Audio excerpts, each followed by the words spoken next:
ढेर सारा प्यार आशीर्वाद दीजिए और ले जाइए ट्रेंड नंबर 1 पे। बहुत ही बवाल सॉन्ग है, आप सुनिए दिल खुश हो जाएगा।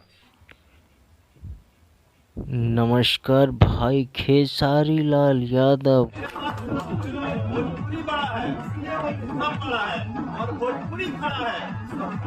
हम लोग भाई लोग हो जाइए तैयार, खेसारी लाल यादव का 2023 का दूसरा होली सॉन्ग रिलीज होने जा रहा है। आनी 27 जनवरी सुबह 7:15 पे खेसारी म्यूजिक वर्ल्ड पे रिलीज होने जा रहा है। और खेसारी म्यूजिक पे आप जाइए और ढेर सारा प्यार आशीर्वाद दीजिए। और ये बहुत ही बवाल होने वाला है। 2023 का दूसरा होली सॉन्ग बहुत ही ब्लॉकबस्टर होने वाला है।